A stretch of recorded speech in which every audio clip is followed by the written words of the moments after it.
खुलुमबाय नोंथांमोनखौ बेलासिनि गोसो गोथारै बरायबाय। दिनै 30 आगष्ट 2020 रबिबार। फैदो दिननि बेलासिनि माखासे फिसा गेदेर खौरांफोरखौ फारि फारि मिथिनानै लानि। गिबि खौराङा जाबाय उदालगुरि जिल्लानि फेरगाव धर्मजुलियाव थांनाय हरनि 10 बाजिसो रिंगायाव हाजोनिफ्राय मैदेर फैदोंमोन आदार नागिरनानै, नाथाय आदार मोनजायैलाय सासे सुबुंनि जिउ खहा खालामबाय। बै सुबुङा बर' मानसि नङा, बै सुबुङा जाहैबाय बाङालि मानसि। नाथाय जोंनि बे बिटिसि ओनसोलाव हाग्रा बिफाननि मानसिफ्रा मैदेरखौ दबथायनो हायाखै। बोसोरफ्रामबो मैदेरजों 7 मानसिफ्रा थैनांगौ जायो, 7नि बारा थैनांगौ जायो। बे बोसोराव थैनाया 27 जाखो? बे बोसोराव थैनायानो 27 जाखाबाय नङा होमबा लोगोफोर? जोंनि बे हाग्रा बिफाननि मानसिफ्रा ओरैनो दरमा लागासिनो दङ, मैदेर फैनायखौ दबथायनो हायाखै। लोगोसे जोंनि बे आसामाव फरायसालिया खुलिगोनब्लाबो जाय जाय फोरोंगिरिफ्रा क्वारेन्टाइन सेन्टाराव बा कन्टेनमेन्ट जन एरियाफोराव दङ, बिथांमोना फरायसालियाव थांनो गोनांथि गैया होननानै बिथां हेमन्त शर्माया बुंदों। आरो फरायसालिखौथ' 30 सेप्तेम्बरनि उनावसो खुलिगोन होननानै थांखि लादों।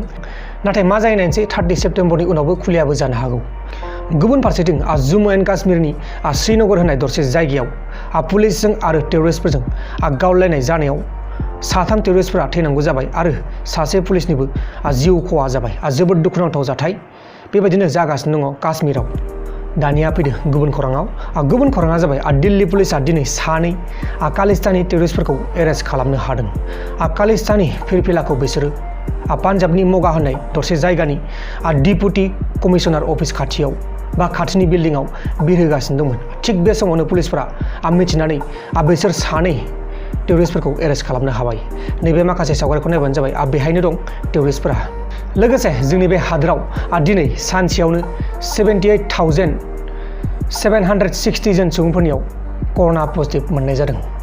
गुबुन खौराङा जाबाय दिनै जोंनि बे हादोरनि उत्तर प्रदेशनि रायपुराव अखा हानायजों न' बायनानै 3 मानसिफ्रा, न'खरसेयैनो 3 मानसिफ्रा थैनांगौ जाबाय। आरो मध्य प्रदेशनि साहरी जिल्लायावबो मैया हराव बिल्डिं बायनानै सासे मानसिया थैनांगौ जाबाय आरो 3 गोब्राब जखम मोननानै दङ।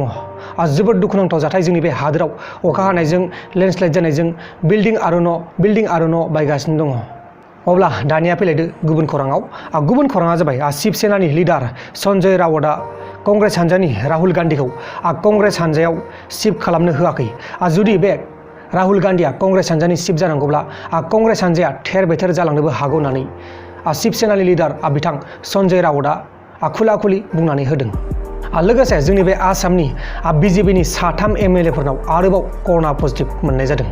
बिसोरनि मुङानो जाहैबाय गणेश कुमार लिम्ब, शिबु मिश्रा आरो वीरभद्र हागजिर। बिसोर 3खौ कर'ना पजिटिभ मोननाय जादों।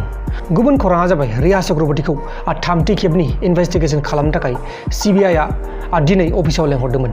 बे समावनो रिया चक्रवर्तीया अफिसाव थांनायाव इनभेस्टिगेसन खालामगासिनो दंमोन। खालामफुबाय थानाय समावनो रिया चक्रवर्तीया माखासे सोंथिनि फिननायखौ होनो हायाखै होननानै फोरमायनानै होदों।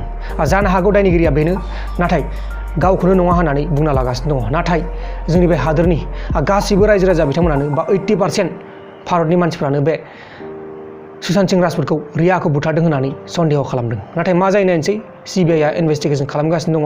इनभेस्टिगेसन खालामनायानो मास मोनसे बारलांनोसै, नाथाय दासिमबो दायनिगिरिखौ मोननो हायाखै नङा होमबा लोगोफोर? बेसे गोबाव जाखो? सुशांत सिंह राजपुत थैनाया जुनावनोमोन, जुन, जुलाइ, आगष्ट, सेप्तेम्बर मोनसिगोन नङा होमबा लोगोफोर?